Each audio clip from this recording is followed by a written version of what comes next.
Roof. I'm the CEO and founder of Graph Science. What I really want to talk to you guys about today is really how to build a revenue stream out of the social data that you guys have, either via Facebook, Twitter, or anything else. But today we'll be focused primarily on Facebook. But before we start, I'd like to explain what we do. We are a social data company, really focused on developing software, technology, and services around the social data layer that we see. Currently, we're focused on Facebook ad optimization and delivering a 4 to 8 return on ad spend with a lot of our customers. I think what we want to get out of at least my part of the discussion today is a couple things. Why is social data important? We're finding a lot of our customers asking this, or prospects that we're talking to. Really, how can we make you successful on this, and how do we get you guys to deliver a 4 to 8x ROI on your ad spend that you have in Facebook right now? And we'll go through a case study with 3 people. The last point is, where is this ecosystem really going? When does it evolve from where we are today, which is not actually even engagement, but attention to engagement to actual revenue? And really, where is this ecosystem going, and how do we get there? I think these are funny questions here. Why is data critical to your brand? I just really want to get down to the fundamentals and really talk about, okay, where is data going? What is data today, and where does social graph data come into place? Right? And so, what do we look at today with the data that we have? We look at customer lifetime value. We look at return on investment. We look at our sales and promotions. We look at new customer attention and retention rate, or acquisition and retention. But the big thing is we don't know who this customer is. We go through all this type of analysis and trying to understand the cohort analysis of this. What is looking at cohort curves and everything else. We really don't know anything about the users that we're actually acquiring today, aside from what they're buying. Now, let's go into the evolution of this and where we see social data coming in, right? And what we mean by social data is you guys are spending a lot of money probably on Facebook.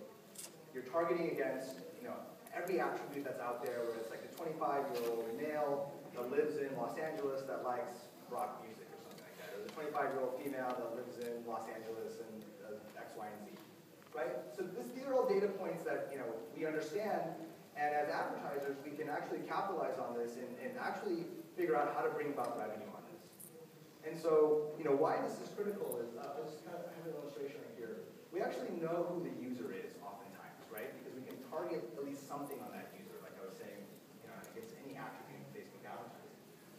Now, we can target them against their friends, or target them against other types of interests, whether it's music, a particular band, or a basketball team, or where they shop, or what they eat, right? So now we understand certain aspects of the relationships between all these data points.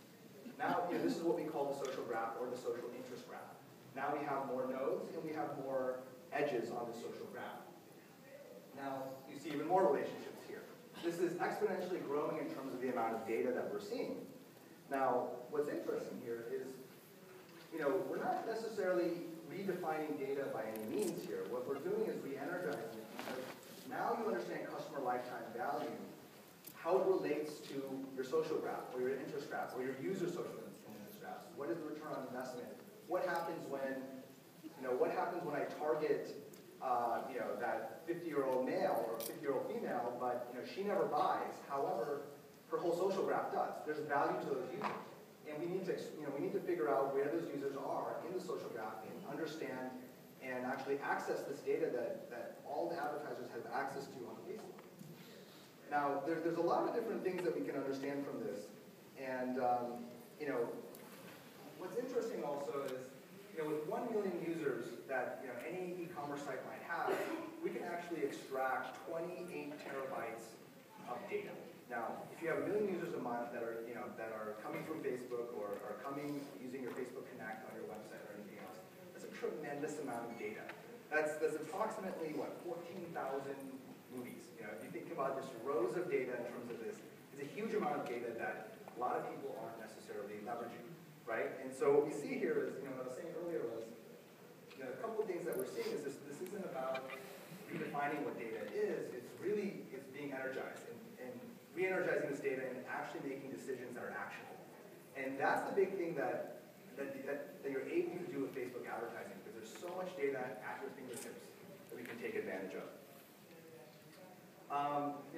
Really, I think the next point here is, how do we get into the whole, let's get into the case study, let's figure out, how do I get my ad spend going and actually delivering a return on ad spend on this.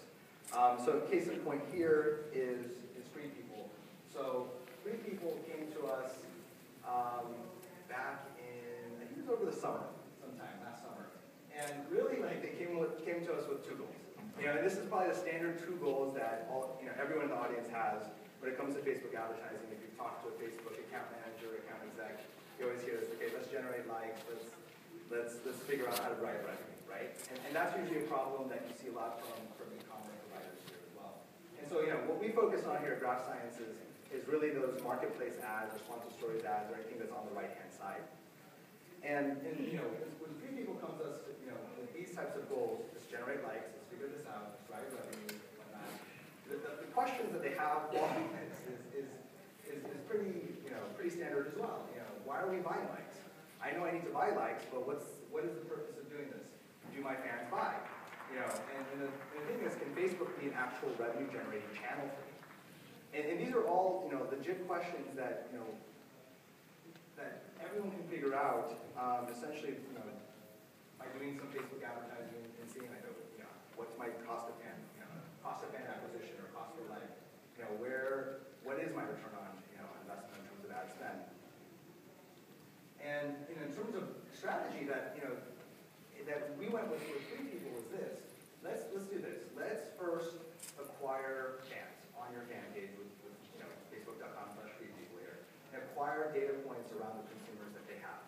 Now, what do we understand from the consumers that we have? Okay, so a person is more likely to click on a like button than actually buy, right? I think that's pretty obvious. So we thought, okay, let's get some messaging here, and you guys saw this earlier. Just any type of messaging around likes, whether it regards to sales or anything else or buying, get them to like freepeople.com, right? The Free People fan page of Facebook.